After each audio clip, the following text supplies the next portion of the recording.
Microneedling with plasma versus non-ablative laser for crow's feet and skin texture. Any suggestions? I am 54 and had an ablative laser treatment 5 years ago. I don't have time to take off from work for another one this year. If you had to choose microneedling with plasma or non-ablative laser, 3 sessions either way, 4 weeks apart, which would you choose? Or something else? Thank you for your question.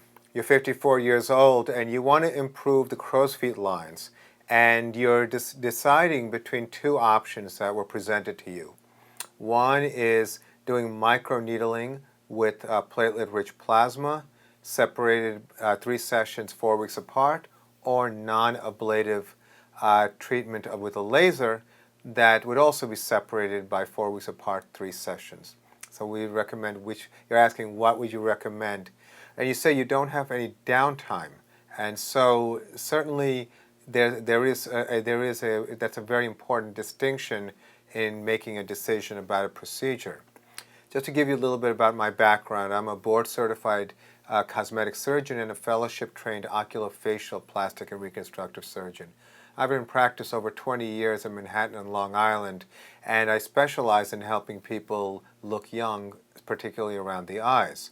So I think that you have to get a certain sense of intent and goals before just making this decision, and you do have more than 2 options in addition to in terms of your conditions that need to be met.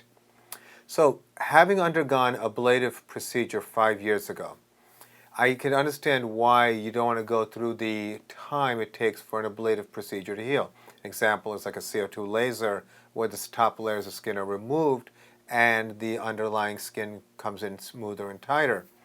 But it's very important to understand that at your stage of life and having already had a laser, your skin is fairly thin. And so when you think of crow's feet lines, you also have to understand there is a role of a neurotoxin in this whole equation. Many years ago, I actually published an article where I recommended the combination of use of Botox to relax muscles with laser to help improve the results so that the muscles would not contract and cause wrinkling of the skin while the lasered skin was healing. The same applies for both non-ablative treatments as well as partially ablative treatments such as microneedling. I think that in your situation, another option I would consider, something I would do for patients like yourself in my practice, is I would do a combination of Botox and I would actually inject PRP into the crow's feet lines. Rather than doing a microneedling, which can certainly have value, but when you're dealing with skin that's only 0.5 millimeter in thickness, you're going to get some bleeding and you're going to get some likely to be bruising. And as far as non-ablative treatment is concerned, in our practice we use a radiofrequency technology called Pelleve. But if we're going to use that radiofrequency technology, I'll often combine that with Botox and PRP injection. So I think you're on the right track, but I think you have more than 2 options. You also have to define what will be success. It's very hard to actually completely eliminate crow's feet lines. As long as you're smiling and as long as you're moving, even with Botox, you can still get activity from just the passive movement of the cheek when you smile.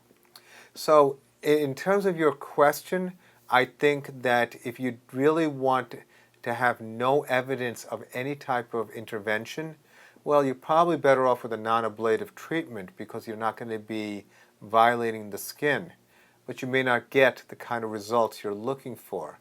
I think you have a lot of other ways to look at this beyond just those 2 options. I don't intend to confuse you, but I think that to answer your question, I think the non-ablative option is probably best, but be careful about the amount of energy that is being delivered and discuss with your doctor the potential for the skin to get thinner. As of late, there have been a lot of thermal energy devices that are on the market, and people are being very aggressive with the amount of heat that's being delivered. And I'm helping a lot of patients who come to me from around the world to deal with the crepey quality of their skin from aggressive use of thermal energy devices. Whether it's around the eyes or in the rest of the face, people are noticing they're actually getting volume loss of fat, and their skin looks thinner after aggressive heating.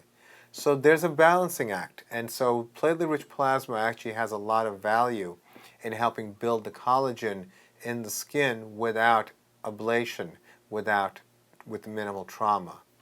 So I hope that was helpful. I wish you the best of luck, and thank you for your question.